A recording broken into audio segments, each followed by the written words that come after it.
এই পথে উনি গেলেন হুসাইন রাদিয়াল্লাহু তাআলা আনহু।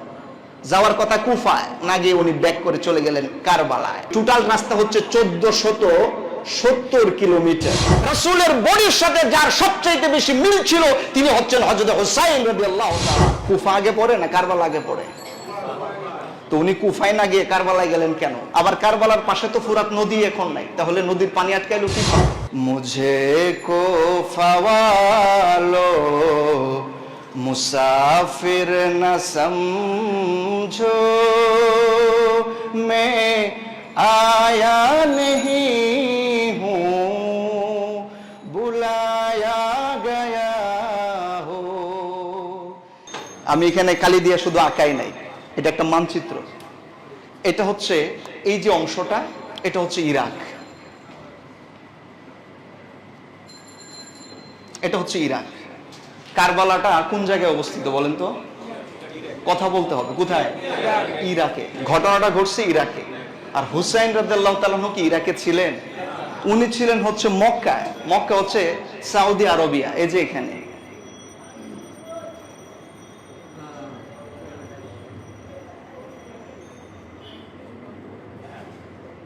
সৌদি আরবিয়াতে উনি ছিলেন, মক্কা ছিল এই জায়গায়। কথা বলবেন না কেউ? এই জায়গায় ছিল মক্কা, উনি গিয়েছিলেন ইরাকে। এই সময় ইয়াজিদ ছিল কোন জায়গায়? No, Syria. SY Syria. এই জায়গাটা ছিল হলো দামেস্ক। আরবিতে এটাকে বলা হয় দিমাশক, ঠিক আছে? এই হলো দামেস্ক। সিরিয়ায় হলো ছিলেন ইয়াজিদ। হুসাইন রাদিয়াল্লাহু তাআলা প্রথম ছিলেন মদিনায়, এই হলো মদিনা। উনি ছিলেন প্রথম মদিনায়। 60 হিজরিতে যখন মুআবিয়া রাদিয়াল্লাহু তাআলা ইন্তেকাল করেন, বসায়াত হয়ে যান হলো ইয়াজিদকে খলিফায়। অথচ ইয়াজিদের খলিফার উপরে বায়াত গ্রহণ করেন নাই বহু সাহাবায়ে কেরাম, অগণিত অসংখ্য মানুষ তাকে সাপোর্ট করেন নাই তার বিভিন্ন সমস্যার কারণে। শুধু হুসাইন রাদিয়াল্লাহু তাআলা নয়, বহু সাহাবায়ে কেরাম ইয়াজিদকে মেনে নেয় নাই। তো ইয়াজিদকে যখন মেনে নেওয়া হলো না, এই ইয়াজিদ চাইলেন যে হুসাইন রাদিয়াল্লাহু তাআলা যদি ওনার হাতে বায়াত গ্রহণ না করে, অনেক মানুষ আমার হাতে বায়াত গ্রহণ করবে না, যেখানে হুসাইন রাদিয়াল্লাহু তাআলা করে নাই। উনি চাইলেন জোরপূর্বক হুসাইন রাদিয়াল্লাহু তাআলাকে তার হাতে বায়াত করানোর জন্য। তখন হুসাইন রাদিয়াল্লাহু তাআলা ছিলেন কোন জায়গায় বলেন তো? কথা বলতে হবে, কোন জায়গায়? মদিনায় ছিলেন। উনি যখন মদিনায় ছিলেন, মদিনার গভর্নর ছিল ওয়ালিদ ইবনে উতবা। এই যে একটা নাম উচ্চারণ করলাম, আমি 11টা নাম উচ্চারণ করবো, আপনাদের মনে রাখতে হবে। এই একজন ওয়ালিদ ইবনে উতবা, নাম কি? ওয়ালিদ ইবনে উতবা মদিনার গভর্নর। ওনাকে প্রেসারাইজ করা হলো, প্রেসার ক্রিয়েট করা হলো, যে কোনো মূল্যে, মদিনায় তো হুসাইন রাদিয়াল্লাহু তাআলা আছেন, ওনাকে জোর করে হলেও আমার হাতে বায়াত গ্রহণ করার। হযরত হুসাইন রাদিয়াল্লাহু তাআলা বললেন, না, এমন একজন ব্যক্তির উপর আমি বায়াত গ্রহণ করতে পারি না। এবং অসংখ্য সাহাবারও বায়াত গ্রহণ করলেন না। হুসাইন রাদিয়াল্লাহু তাআলার উপর যখন প্রেসার ক্রিয়েট করা হলো, হুসাইন রাদিয়াল্লাহু তাআলা সিদ্ধান্ত নিলেন উনি আর মদিনায় থাকবে না, উনি মক্কায় চলে এলেন। কোথায় চলে এলেন? মক্কায়। আর এই যে মক্কায় আপনারা হজ করতে যান না, এটা হচ্ছে জিদ্দা। জিদ্দা বিমানবন্দর দেখছেন না? জিদ্দা বিমানবন্দর কোন সাগরের পাশে বলেন তো? হ্যাঁ, রেড সি। রেড সি মানে হচ্ছে আল বাহরুল আহমার, লোহিত সাগর। লোহিত সাগরের পাশে কিন্তু এই কাবা। তখন হুসাইন রাদিয়াল্লাহু তাআলা এই লোহিত সাগরের পাশে যেখানে মক্কা রয়েছে, ওইখানে উনি চলে এলেন। এটা কিন্তু একটা সাগর কিন্তু আরেকটা আছে, সিরিয়ার পাশে একটা সাগর আছে। এই সাগরের নাম বলতে পারেন কেউ?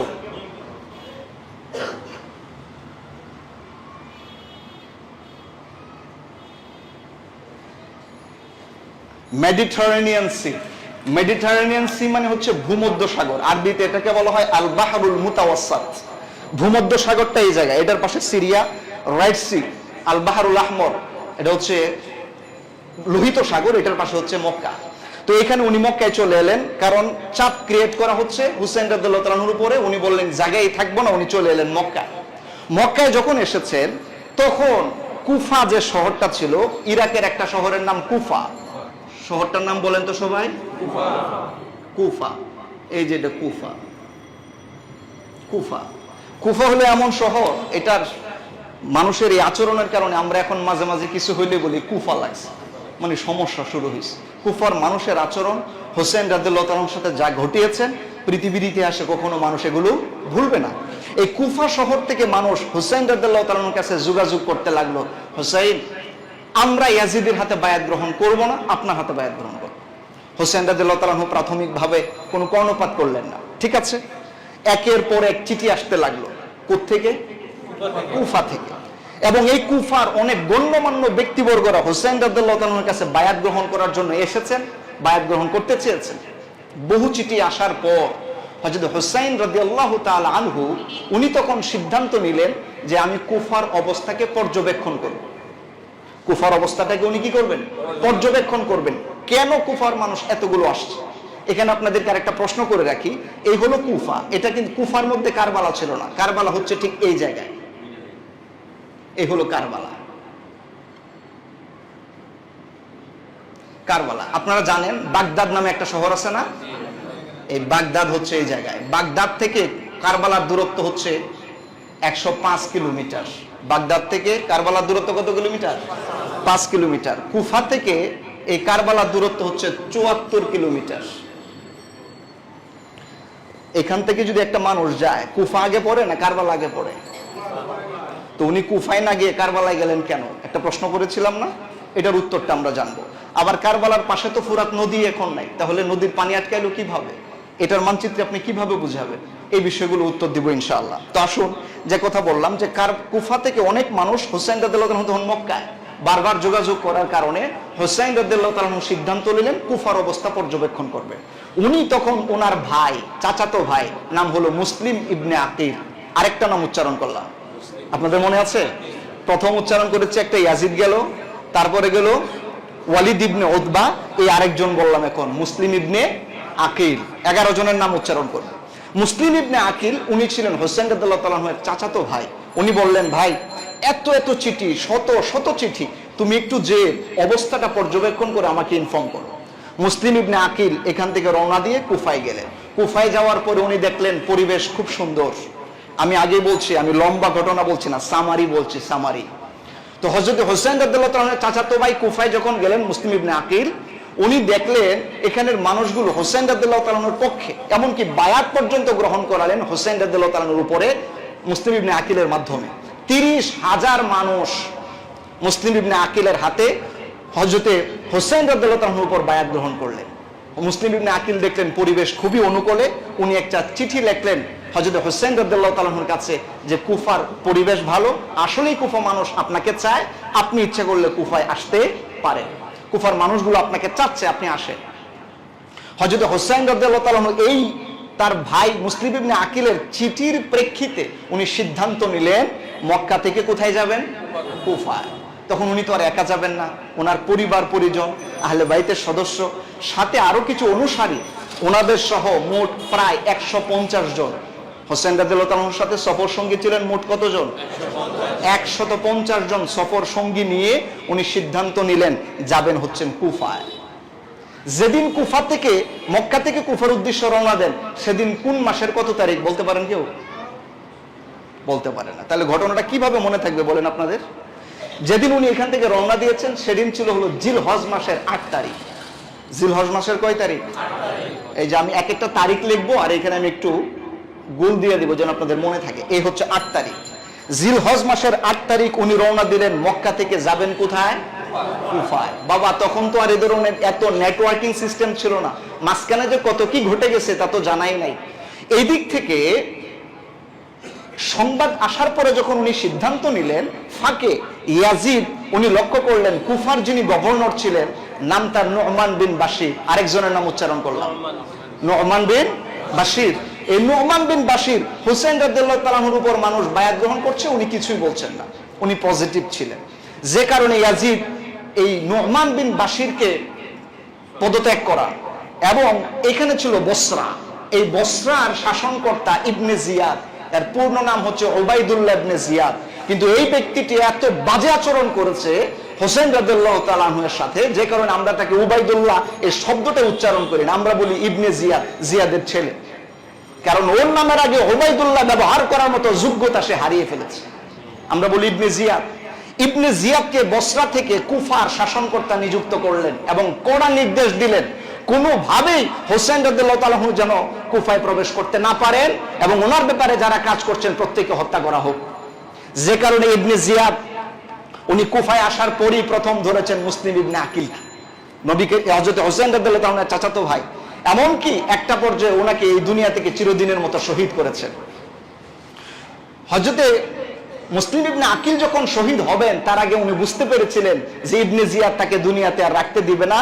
কুফার মানুষগুলো আস্তে আস্তে করে ইবনে জিয়াদের পক্ষে চলে গেল। মুসলিম ইবনে আকিল পরিবেশ বুঝে উনি আরেকটা চিঠি লিখলেন হুসাইন রাদিয়াল্লাহু তাআলা আনহুর কাছে যে আগে যে পরিবেশ ছিল এখন সেই পরিবেশ আর, আপনি দয়া করে আর আসবেন না। আপনি কি মনে করছেন এটা কি এখনকার সময় অ্যান্ড্রয়েড ফোন চাপ দিল আর বলে দিল? কত কিলোমিটার রাস্তা জানেন? 1470 কিলোমিটার রাস্তা। বাবা, পায়ে হেঁটে যাওয়া লাগবে, উঠে যাওয়া লাগবে। কেন? ইমাজিন, কল্পনা করতে পারেন কত সময় লাগে? এই চিঠি যেদিন লিখছেন, লেখার পরে যখন এই চিঠি আসতে আসতে বহু সময় লেগে গেছে, ফাঁকে কিন্তু উনি রওনা দিচ্ছেন 8 তারিখে। জিলহজ মাসের কয় তারিখে রওনা দিলেন? 8 তারিখে। আর এদিক থেকে কুফার নির্মম আরেকটা ইতিহাস ঘটে গেল।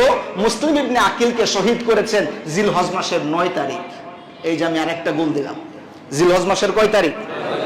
অর্থাৎ উনি যেদিন হত্যা হয়ে শহীদ হয়েছেন এর আগের দিন হুসেন রাদিয়াল্লাহু তাআলা আনহু রওনা দিয়েছেন।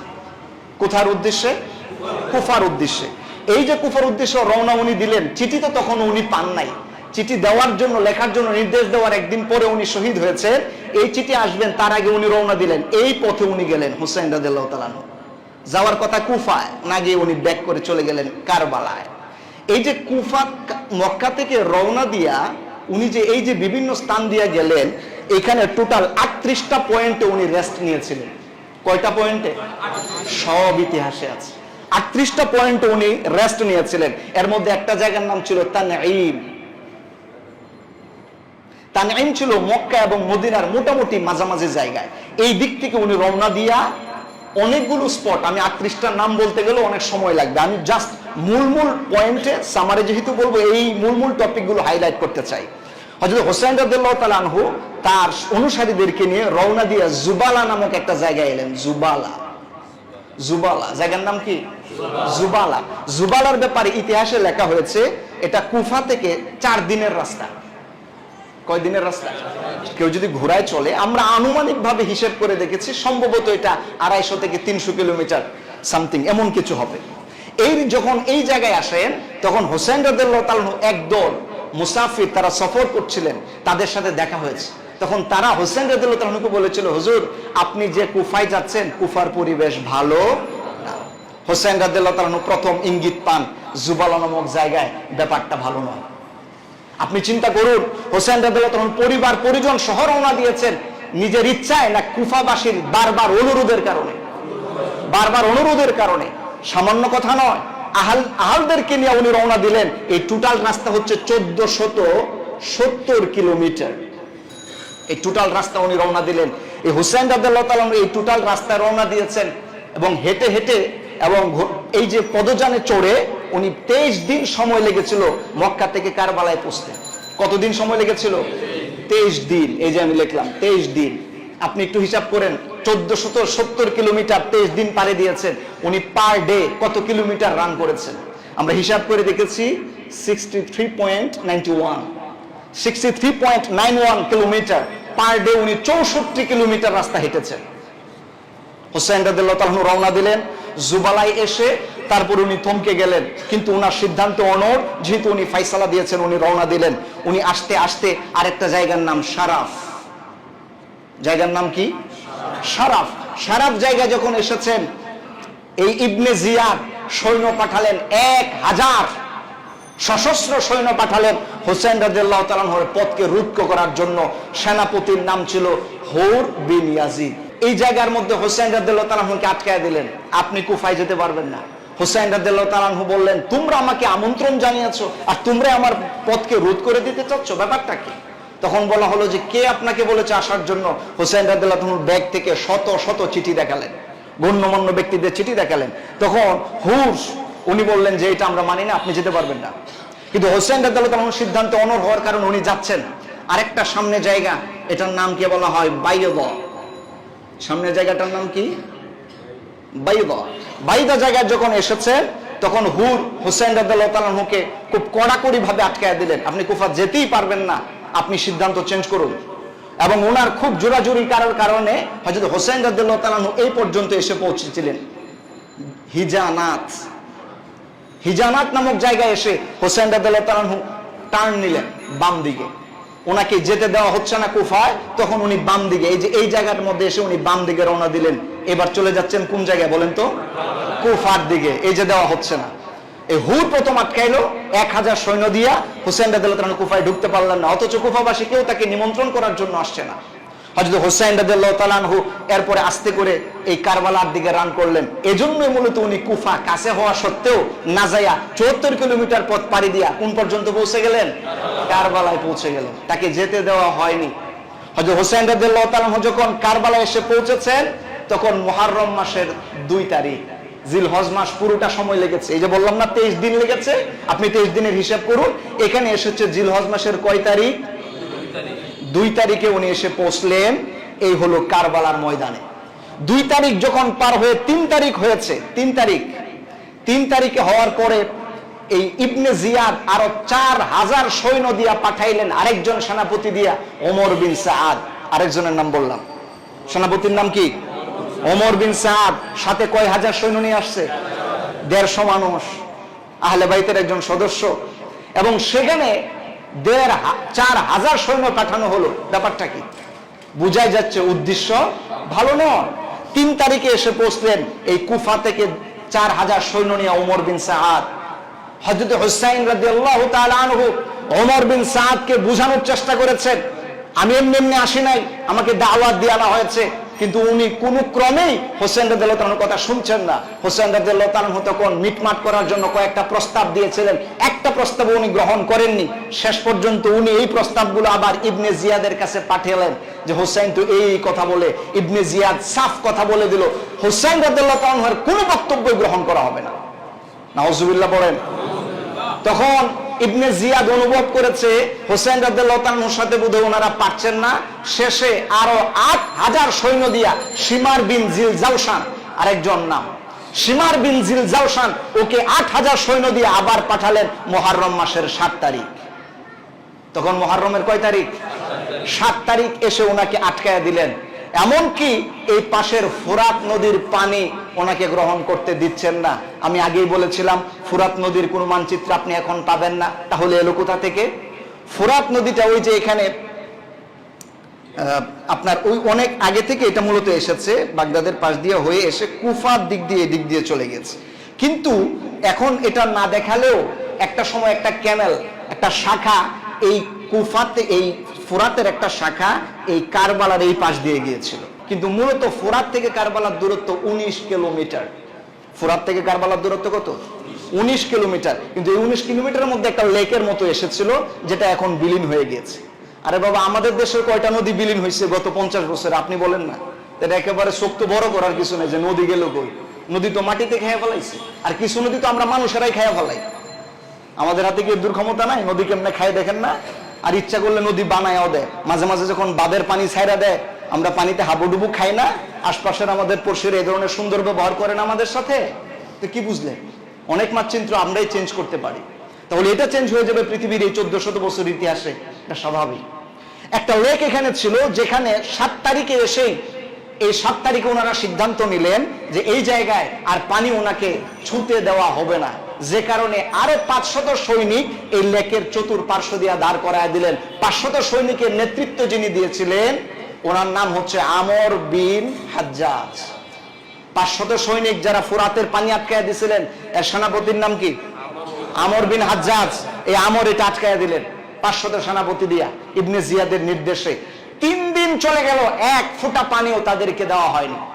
শিমার বিন জিলজাওশান, যিনি এই জায়গায় সবচেয়ে বাজে চরিত্র ছিল, উনি বাধ্য করেছিলেন ওমরকে হযরত হুসাইন রাদিয়াল্লাহু তাআলার সাথে যুদ্ধ করার জন্য।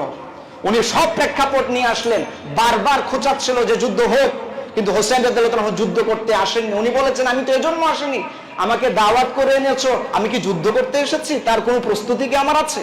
আমি তো সেজন্য আসি নাই। আমাকে এনেছো কি বলে, আর কি ব্যবহারটা আমার সাথে করছো? এজন্য একজন কবি খুব সুন্দর করে হুসাইন রাদিয়াল্লাহু তাআলার মনের ভাষাটা বলেছিলেন যে এই কবিতাটা, এই গজলটা আমাদের কাছে খুব পরিচিত।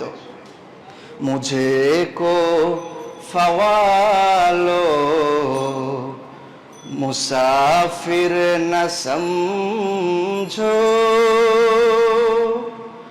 मुझे को फवालो मुसाफिर न समझो, मैं आया नहीं हूँ बुलाया गया हो, कि मेहमान बना कर, के मेहमान बना कर सताया गया हो, मैं आया नहीं हूँ बुलाया गया हो।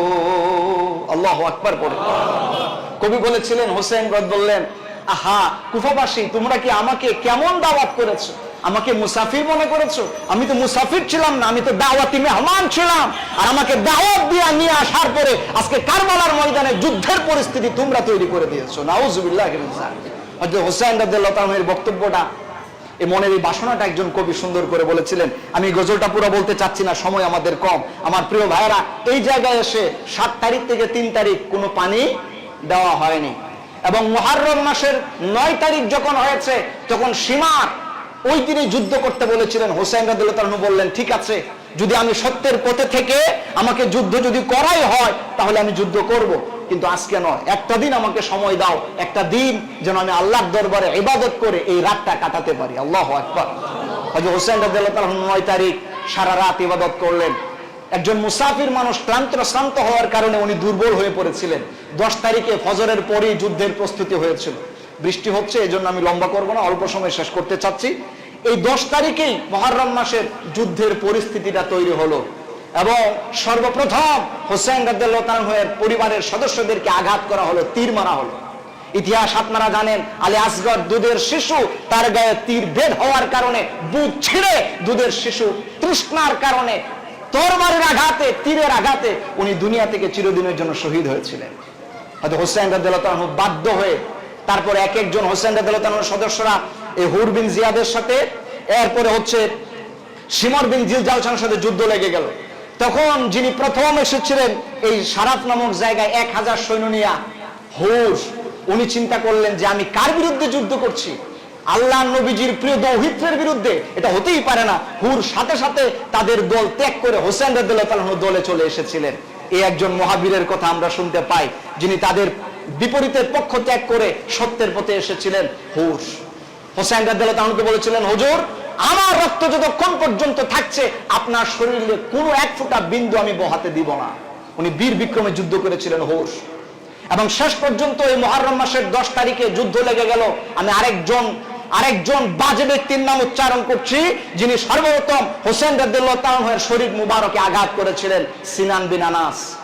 এই সিনান, উনি প্রথম হোসেন রাদিয়াল্লাহু তাআলাকে আঘাত করেছিলেন, যার কলিজায় এত বড় সাহস ছিল। আল্লাহ পাক জানেন তার কি বিচার হবে। হযরত হোসেন রাদিয়াল্লাহু তাআলাকে ধরাশায়ী করা হয়েছে। আমরা ইতিহাসে দেখেছি, হাদিসের রাবীরা বর্ণনা করেছেন যে হযরত হোসেন রাদিয়াল্লাহু তাআলাকে 33টি তীর মারা হয়েছিল। আপনি কয়টি তীরের আঘাত সহ্য করতে পারবেন? আপনার বুকে যদি একটা বুলেট দেওয়া হয়, দ্বিতীয় বুলেটের জন্য তো আপনি দাঁড়ায় থাকতে পারেন না বাবা। 33টা তীর ওনার বুকে এসে লেগেছে, শরীরে এসে লেগেছে। 34টি তরবারির আঘাত ওনার পুরো শরীরকে জর্জরিত করে দিয়েছিল। উনি শহীদ হয়েছেন কারবালার ময়দানে। আরেকজন পাষাণের নাম আমি উচ্চারণ করছি, শিমার বিন জিলজালসান। এই শিমার হোসেন রাদিয়াল্লাহু তাআলা শহীদ হওয়ার পরে কত বড় পাষাণ ব্যক্তি, হোসেন রাদিয়াল্লাহু তাআলার শরীর মুবারক থেকে, তার দেহ মুবারক থেকে শির মুবারক ছুরি দিয়ে কেটে আলাদা করে দিয়েছে।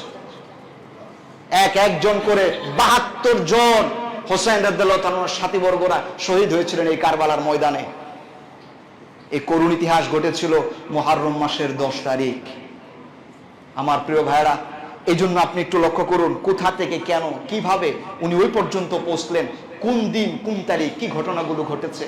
এগুলো যদি আমরা এইভাবে না বুঝি তাহলে একদম ক্লিয়ার হয় না।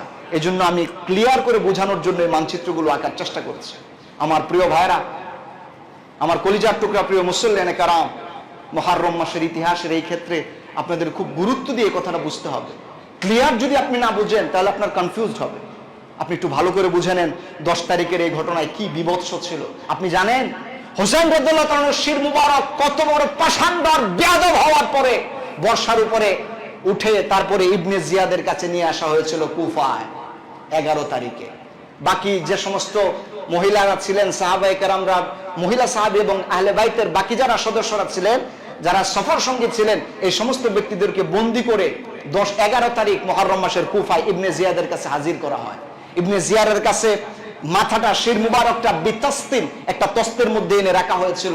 ইবনে জিয়া চেয়ারের মধ্যে বসে হোসেন রাদিয়াল্লাহু তাআলার মাথা মুবারক দেখে একটু মুচকি হেসে একটা ছুরি দিয়া, হাদিসের মধ্যে এসেছে ছুরি অথবা লাঠি তার হাতে ছিল, উনার নাকের মধ্যে খোঁচাচ্ছিলেন আর বেয়াদবির সুরে কিছু কথা বলছিলেন। হযরত আনাস রাদিয়াল্লাহু তাআলা নবীজির সাহাবী উপস্থিত ছিলেন এই মজলিসে। হযরত আনাস বললেন, ইবনে জিয়াদ, আমার কলিজা কেঁপে যাচ্ছে, তুমি কার মাথা এখানে এনে তার নাকের মধ্যে আঘাত করছো? তুমি কি জানো ওয়া হুয়া আশবাহু মা রাসূলিল্লাহি সাল্লাল্লাহু আলাইহি সাল্লাম, আমরা নিজের চোখে দেখেছি রাসূলের চেহারার সাথে, রাসূলের বডির সাথে যার সবচেয়ে বেশি মিল ছিল তিনি হচ্ছেন হযরত হুসাইন রাদিয়াল্লাহু তাআলা। আর রাসূলের চেহারার সাথে মিল আছে এমন একজন রাসূলের কলিজার টুকরা দৌহিত্রের মাথা এনে তুমি খোঁচাচ্ছ, আমি আনা সহ্য করতে পারছি না।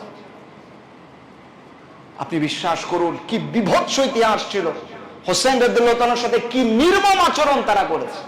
ইতিহাসগুলো আমাদের সামনে একদম স্পষ্ট। যেদিন উনি শহীদ হন ওনার বয়স কত ছিল জানেন? হোসেন রাদিয়াল্লাহু তাআলা যেদিন শহীদ হয়েছিলেন ওনার বয়স ছিল 54 বছর 6 মাস 15 দিন। যেমন রাসূলের চেহারার সাথে সাদৃশ্যপূর্ণ দৌহিত্রের সাথে যারা এই বেয়াদবি করেছে তাদের পরিণতি দুনিয়াতে কেমন হয়েছে এটা আমাদেরকে আল্লাহ দেখিয়েছেন। আখিরাতে কি হবে আল্লাহু আ'লাম, আল্লাহ ভালো জানেন। আমরা দেখেছি ইবনে জিয়াদ সহ, শিমর বিন জিলজাওশান, সিনান সহ যতজন ব্যক্তি হোসেন রাদিয়াল্লাহু তাআলার সাথে প্রত্যক্ষ এবং পরোক্ষ জড়িত ছিল, পরবর্তীতে খেলাফতের সময় প্রত্যেককেই এই পৃথিবী থেকে চিরদিনের মতো বিদায় করে দেওয়া হয়েছে, তাদের কল্লাগুলো আলাদা করে মসজিদের বারান্দায় ঝুলিয়ে দেওয়া হয়েছে। একজন সাহাবী হাদিস বর্ণনা করেছেন, ওনারা সাহাবী তখনও জীবিত। উনি বললেন ইবনে জিয়াদের মাথাটা যখন এনে রাখা হয়েছিল আমরা এসে দেখলাম, হাদিসটা মুসলিম শরীফের মধ্যে এসেছে, সিয়াসিত্তার হাদিস, ভুয়া হাদিস হলে আমি বলতাম না, সিয়াসিত্তার হাদিস বলছি। হযরতে একজন সাহাবী বললেন যে ইবনে জিয়াদের মাথাটা যখন রাখা হয়েছে আমরা দূর থেকে দেখলাম একটা সাপ ইবনে জিয়াদের নাক দিয়া ঢুকেছে, মাথার মধ্যে ঢুকে আবার কিছুক্ষণ পরে বেরিয়ে এসেছে। সাহাবী বর্ণনা করলেন, আমার মনে হয়েছে যে নাকের মধ্যে হোসেন রাদিয়াল্লাহু তাআলার নাকে যে ব্যক্তি খুঁচিয়েছে দুনিয়াতে আল্লাহ পাক তার নাকে সাপ দিয়া প্রমাণ করে দিয়েছেন আহলে বাইতের সাথে বেয়াদবি করলে কি পরিণত হয় এটা দেখিয়ে দিয়েছে। ইতিহাস খুব বিভৎস, ইতিহাস খুব করুণ। এগুলো থেকে যদি আমরা শিক্ষা না নেই তাহলে আমাদের জীবনটাও সুন্দর হবে না। আমার প্রিয় ভাইরা, এজন্য যারা সত্যের পথে থাকেন, যারা সঠিক পথে থাকেন, এদের রাস্তায় যেন আল্লাহ পাক আমাদেরকে কবুল করেন, আমরা পড়ি আমিন। সত্যের পথে শহীদ হওয়ার মতো তৌফিক আল্লাহ আমাদেরকে দান করুন, আমরা পড়ি আমিন। আল্লাহুম্মা রযুকনা শাহাদাতান ফি সাবিলিক ওয়াজআল মাউতানা ফি বালাদি রাসূলিক।